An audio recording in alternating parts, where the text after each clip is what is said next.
A handful of men will rule business and the nation for half a century with their brilliance and blind ambition. They know no bounds, recognize no authority but their own.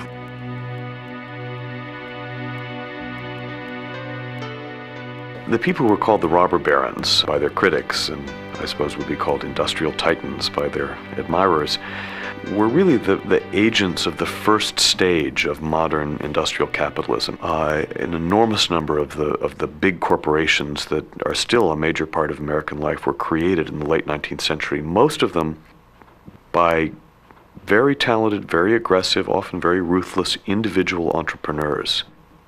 And their achievements are extraordinary. They transformed the American economy. But they also did so very often in a very brutal, harsh way, which is what led them to be called the robber barons.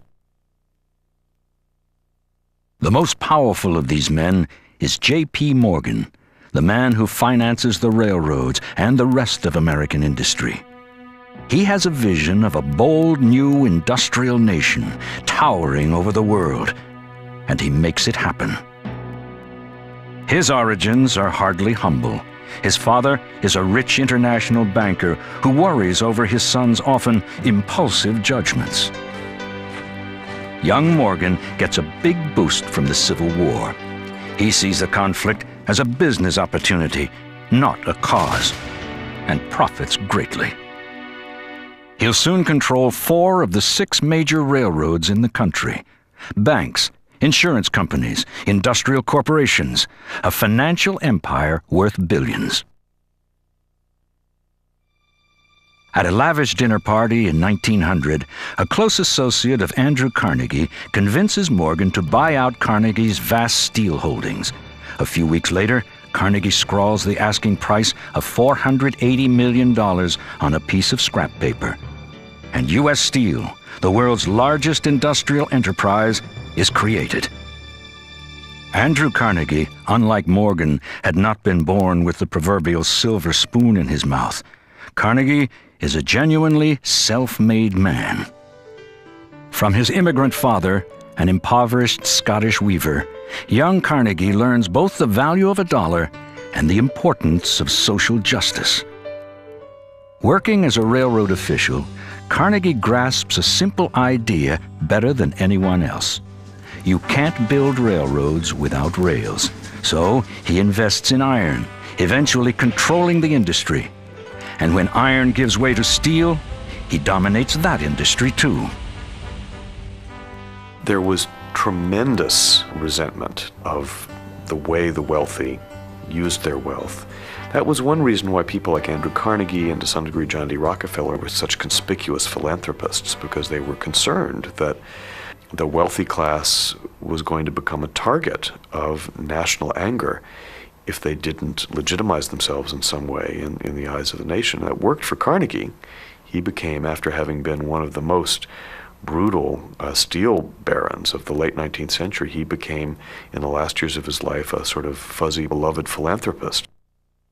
In his Gospel of Wealth, Carnegie proclaims, "This, then, is held to be the duty of the man of wealth: to set an example of modest, unostentatious living, shunning display and extravagance, to consider all surplus revenues which come to him simply as trust funds, to produce the most beneficial results for the community, the man of wealth thus becoming the mere trustee and agent for his poorer brethren."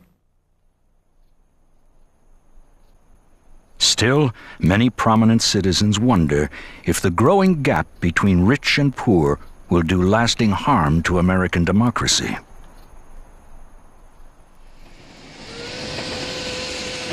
America is now a very different country from the nation of small farmers and merchants imagined by Thomas Paine and Thomas Jefferson.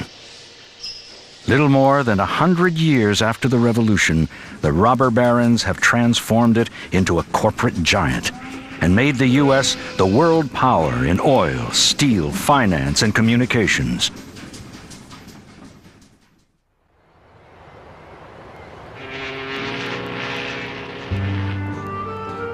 The hands and hearts needed to build modern America are willingly supplied by immigrants. First, Irish, Chinese, Scandinavian, and German. Then Jewish, Russian, Italian, Greek, Polish, and Lithuanian. Some are escaping the tyranny of prejudice. Most, the tyranny of poverty. 25 million people will touch our shores between 1865 and 1914. Most at New York's Ellis Island. Many arrive eager to build new lives and raise families. These greenhorns come to stay, like a young Lithuanian Jew named Pauline Newman. Of course, we came steerage. That's the bottom of the ship and 3 layers of bunks. Of course, you can understand that it wasn't all that pleasant when the people on the 2nd bunk or the 3rd bunk were ill. You had to suffer and endure not only your own misery, but the misery of the people above you. We went by wagon to my brother's apartment on Hester Street. Hester Street and Essex on the Lower East Side. We were all bewildered to see so many people coming and going and shouting. The new immigrants, men, women, and children, go to work in the factories of soot-stained cities like New York and Boston. They come looking for freedom and opportunity, and they are ready to sweat for it. The hours are long, the conditions bleak, so newcomers like Rose Schneiderman challenge the owners to improve things. Rose works in a New York factory. After I had been working as a cap maker for 3 years, it began to dawn on me that we girls needed an organization. The men had organized already and had gained some advantages, but the bosses had lost nothing, as they took it out on all of us. We were helpless.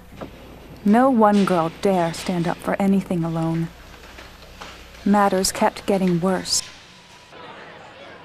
Like many immigrants, Rose Schneiderman and Pauline Newman are committed to holding America to its democratic ideals. They will become labor organizers, enduring the threats of the owners and the resistance of male workers. It turns out that women in this period really want to be organized, many of them, and in the garment industries, it turns out that they form the backbone of what becomes the International Ladies Garment Workers Union first, and then the Amalgamated Clothing Workers Union, and then a little later on some of the textile workers unions and so on, are all built out of women's organizing. Between 1881 and 1905 alone, 37,000 strikes involving 7 million workers in virtually every industry rocked the country. The owners win battle after battle, often with the help of the police and the National Guard. It will take decades, but courage and conviction will eventually transform labor conditions and the lives of working people throughout America.